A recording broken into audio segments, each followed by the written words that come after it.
Information fueled. Opinion driven. This is Nashville's Morning News with Dan Mandis. And so, my fellow Americans, we talk news. 6:07, Nashville's Morning News on Super Talk 99.7 WTN. Good morning to your friends. Welcome on in to your Monday, February 3rd. Hope you're doing well along with KGB. Joan Jones as well. Watch us on YouTube.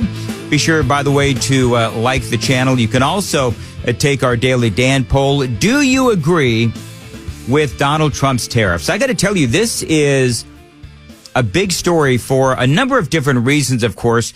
It's not a real surprise that President Trump has done this. He's been talking about this for a long time. So over the weekend, this became bigger news because Canada and Mexico, they have come back now with their own responses to Donald Trump and his tariffs.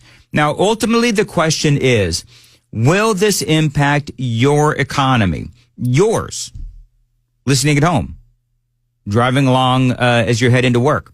Stuff could get more expensive. I'm just telling you, stuff could get more expensive. I think a lot of folks agree that this could result in some short-term pain, but it could be short-term pain for long-term gain. So the president was asked last night on the tarmac if he was worried about the responses from not only, of course, Canada and Mexico, but also China. This is what he said. No, I'm not concerned. We may have short-term a little pain, and people understand that. But long-term, the United States has been ripped off by virtually every country in the world. We have deficits with almost every country. Not every country, but almost. And we're going to change it. It's been unfair. That's why we owe $36 trillion. I mean, here's the deal. And some of this, you understand why it is that the president is justifying these tariffs. Number one, and we're going to hear a great explanation from J.D. Vance here in a second, but you look at Canada and you look at Mexico and you look at the issues we have with both our northern and our southern border. So that's one of the big justifications. But Donald Trump has also said that he likes tariffs. He believes, and he has floated this idea, that it would be great if we replaced our income taxes with tariffs. He says we could make America great again. We could make America rich again. And so one of the things that I've noticed, and this has been going on a long time, friends, is that everybody has an opinion on this. You've got a lot of conservatives who are split on this because they will tell you that this will, and these are Donald Trump supporters, and they'll tell you that this will end up with prices higher in the short term, maybe in the long term, who knows? But that's the big question. Who knows ultimately what is going to happen with these tariffs? You know, you hear some people, some of these conservatives, Republicans, that are screaming about Donald Trump's tariffs, and they don't scream nearly as loud about what you just heard the president talk about, which is the $36 trillion in debt that we have, or the fact that even the service on that is driving us to economic ruin. And so what we've been doing clearly is not working. And so there's a number of different justifications for this. Number one is economic. Number two is punishment because of all of the fentanyl and the illegal immigration that has come across our southern border. And so he talks about the trade deficit. He talks about the fentanyl and the illegal aliens. He doesn't feel like, Trump doesn't feel like China and Mexico are doing enough to stop the fentanyl. Well, no kidding, because that fentanyl, the ingredients are being manufactured in China. They're shipped to Mexico, where they manufacture and they make all the fentanyl and they combine it with drugs, and then off it comes into our country, and it kills over 100,000 people a year. And so it's a team effort between China and Mexico and the cartels. And Mexico, the government isn't doing nearly enough, as in really it doesn't seem like anything, to stop it. Now, as far as Canada goes, we have a roughly $65 billion trade deficit with Canada. Trump puts it at $250 billion. Let the debate there continue. There's various numbers out there. A lot of that, by the way, is energy. So the more energy independent we become, the less we need Canada's oil. So that's number one. And they say that with Mexico, we've got $157 billion trade deficit there as well. They import a lot more than we export into their country. Now, our trade deficit with China is somewhere between $400 and $900 billion. I'm going to repeat that. Somewhere between $400 and $900 billion. The crazy thing about this conversation is that the numbers are like all over the place. But again, at the risk of repeating myself, all of these people that are screaming about these tariffs, they have nothing to say about China stealing our technology. They have nothing to say about COVID, by the way. So where was all of this tariff hysteria when China is stealing our intellectual property, when they are hacking into our government or businesses here in America? There's a lot that China needs to be punished for.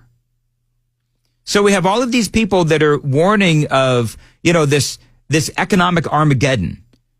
But these are the same people that predicted that the markets would crash when Donald Trump was elected the first time. You remember all that because, I was right here with you talking about it.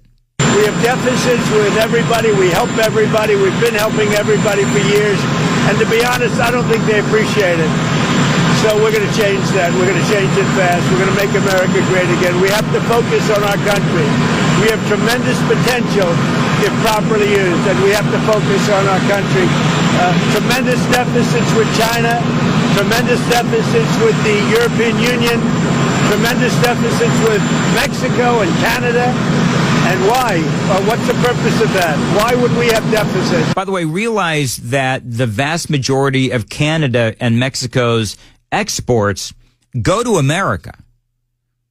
But to us, their imports into our country come to very little of the overall percentage that we receive across the country, or I should say across the world. So in other words, their place in our economy is not massive. Although the discussion of energy from Canada is important, but what we get from Canada, what we get from Mexico, very small part of the overall percentage that we get from imports from across the world. And so, really, we have the upper hand. Now, if these countries, if they want access to our market, if they want access to our economy, that's the other thing that Trump has been talking about, then they need to pay up. And so the tariff war has begun. It is 6:15. A lot of people talking about how J.D. Vance described Trump's tariff war with China and with Mexico and with Canada. He was on with Maria Bartiromo. That amazing audio is coming up next. 6:15, Nashville's Morning News. As far as your weather today, going to be really nice. A high around 70 and sunny. Appreciate you listening to Nashville's Morning News. By the way, the other thing that you've got to mention about these tariffs is that Trump is getting what he wants. Canada and Mexico are talking. Remember part of this, and I always say this, there's a good number of, a good part of this that is Donald Trump trying to get Canada and Mexico in a place where they're willing to negotiate. That's also part of Donald Trump's overall plan.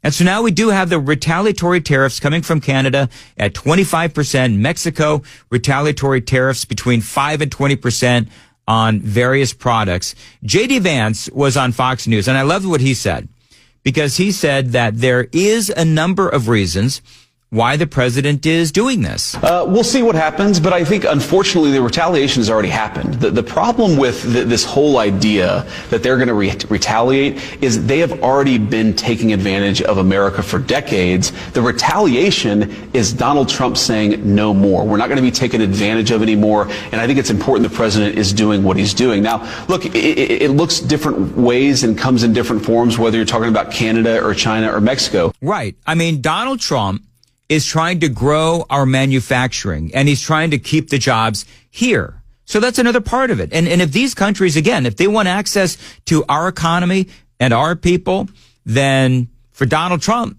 they got to pay up. We know that Mexico has allowed the facilitation of the illegal drug trade and illegal sex trafficking for years and has done nothing about it. If they want to be a better partner to us, the time starts now. We know the Chinese, of course, have stolen American manufacturing jobs for 30, 40 years, and also that they facilitated the trafficking of illegal fentanyl into Mexico, where the drug cartels then bring it into our country. We are sick of being taken advantage of. We still have, thank God, the biggest economy in the entire world, the best people and the best workers, but the message from President Trump to the entire world is very clear. We are done being taken advantage of, and we have a president who looks out for the interests of American citizens. Thank God we do, and we're going to try to do it the best we can. I mean, seriously, think about what China has done to our country. Stole our intellectual property. All that, remember we talked about this yesterday? All that AI that they stole. They've got that whole DeepSeek AI app that they created, that whole AI system that they created, DeepSeek out of China. A lot of that is technology that was stolen from us. They steal our AI and then they integrate it into their own DeepSeek. That's part of the conversation as well. So I love what J.D. Vance has to say, is that Trump and Vance and conservatives, they're tired of being taken advantage of. It's like, here we are. We have people in our own country that can't find jobs, unemployed, can barely pay the rent, all of the things that we talk about literally every day on Super Talk 99.7.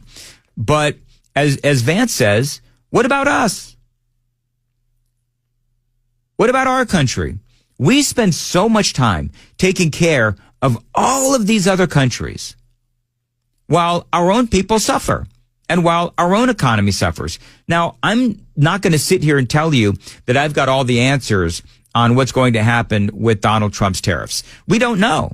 We haven't been in this particular situation before. So we'll have to see if Trump is utilizing this as a negotiating ploy, which I believe is a big part of it.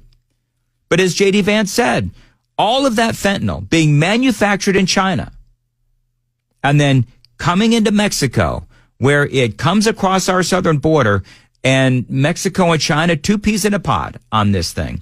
Now, there's a ton of economists who say this will lead to higher prices here at home, but the bottom line is we're just going to have to wait and see what happens.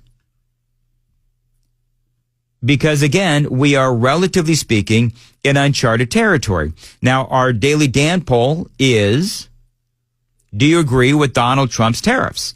Everybody's got an opinion on this. This is, to me, a great topic and a great discussion because there's a lot of disagreement on this. And so that is our poll question. Do you agree, yes or no? And we also left an undecided. So what are the numbers saying so far, KGB? 86% say yes. Okay. 6% say no. 8% is undecided. So there you go. So much for the conversation about there being a lot of disagreement.